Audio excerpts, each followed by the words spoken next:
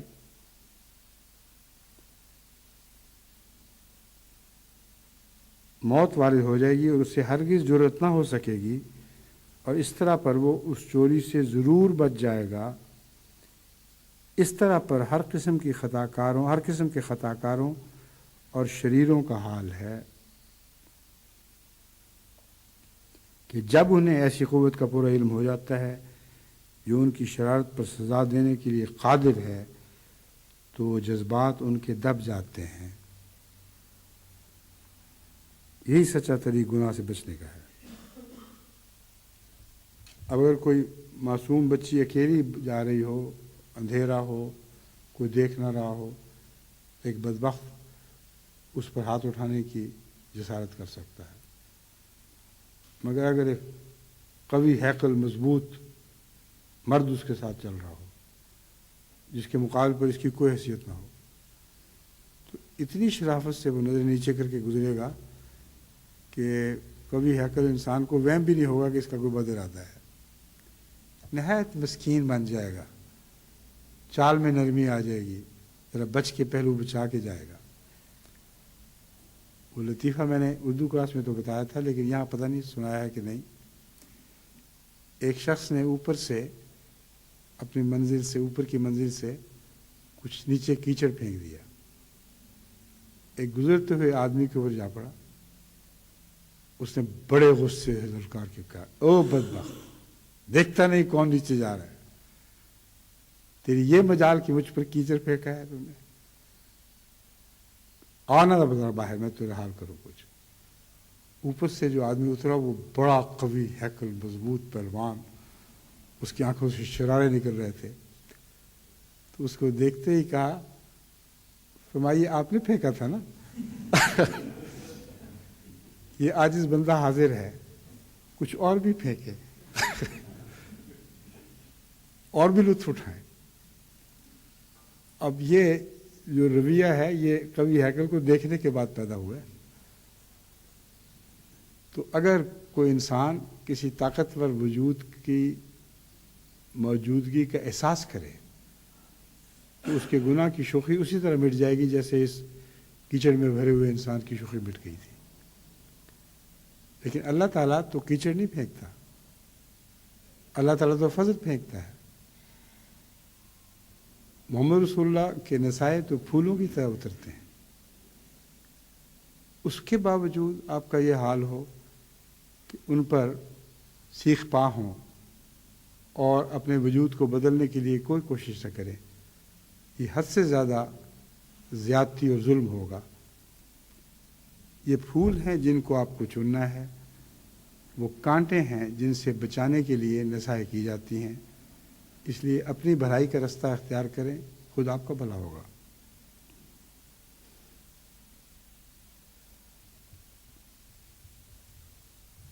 فرماتے ہیں حضرت مشرف فرماتے ہیں یہی سچا طریق گناہ سے بچنے کا ہے کہ انسان خدا تعالیٰ پر کامل یقین پیدا کرے اور اس کے سزا و جزا دینے کی قوت پر معرفت حاصل کرے۔ یہ نمونہ گناہ سے بچنے کے طریق کے متعلق خدا نے ہماری فطرت میں رکھا ہوا ہے، اس لیے میں نے مناسب سمجھا کہ اس اصول کو آپ کے سامنے پیش کر دوں۔ کیا جب آپ کو فائدہ پہنچے، یعنی وہ آسٹریلوی سیاح سے فرما رہے ہیں، کیا جب آپ کو فائدہ پہنچے اور چونکہ آپ سفر کرتے رہتے ہیں اور مختلف آدمیوں سے ملنے کا اتفاق ہوتا ہے، آپ ان سے بھی اسے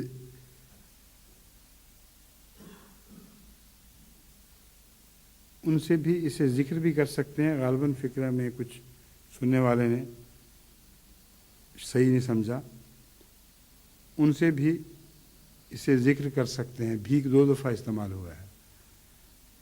فرمایا کہ جس طرح پہلے نصیحت تھی کہ جو میری نصیحتوں کو سنے آگے پہنچائے، تو مسافر کے اسباب کے پھیلنے کی طرح اس کے سامنے ایک بات رکھی اور اس سے ایک مضمون نصیحت کا نکالا، اور پھر فرمایا کہ آپ چونکہ مسافر ہیں اور اکثر پھرتے رہتے ہیں، اس لیے میں نے سوچا کہ آپ کے سامنے یہ بات پیش کروں تاکہ آپ آئندہ دنیا میں جہاں بھی سفر کریں اس نصیحت کو آگے چلاتے رہیں۔ یہ میری طرف سے آپ کو ایک تحفہ ہے اور میں ایسے تحفے دے سکتا ہوں۔ جانے والے کو اچھی نصیحت سے بہتر کوئی تحفہ نہیں دیا جا سکتا جو اس کا راد راہ بن جائے۔ فرمایا یہ میری طرف سے آپ کو ایک تحفہ ہے اور میں ایسے تحفے دے سکتا ہوں۔ ہر شخص جو دنیا میں آتا ہے اس کا فرض ہونا چاہیے کہ دھوکے اور خطرے سے بچے، بس گناہوں کے نیچے ایک خطرناک اور تمام خطروں اور دھوکوں سے بڑھ کر ایک دھوکہ ہے۔ بس گناہوں کے نیچے ایک خطرناک اور تمام خطروں اور دھوکوں سے بڑھ کر ایک دھوکہ ہے۔ یہ وہ مخفی دل کی حالت ہے جو چھپی ہوئی ہے اور اکثر گناہ گار کی اپنی نظر سے بھی چھپی ہوئی ہوتی ہے۔ کوئی گناہ ظاہر ہو ہی نہیں سکتا جب کہ دل کے اندر چھپا ہوا گناہ موجود نہ ہو، لیکن وہ دھوکہ ہے۔ دھوکہ ان معنوں میں کہ دکھائی نہیں دے رہا، انسان معین طور پر اس کی شناخت نہیں کر سکتا۔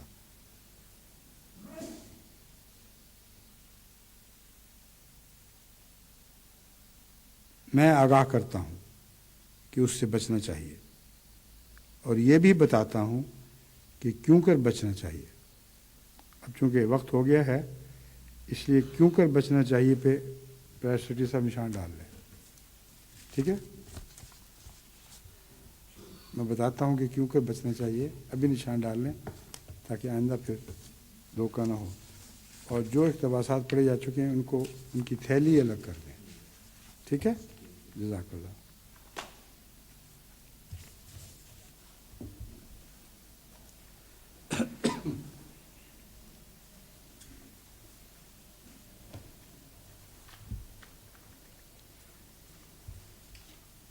الحمد لله نحمده ونستعينه ونستغفره ونؤمن به ونتوكل عليه ونعوذ بالله من شرور أنفسنا ومن سيئات أعمالنا من يهده الله فلا مضل له ومن يضلله فلا هادي له ونشهد أن لا إله إلا الله وحده لا شريك له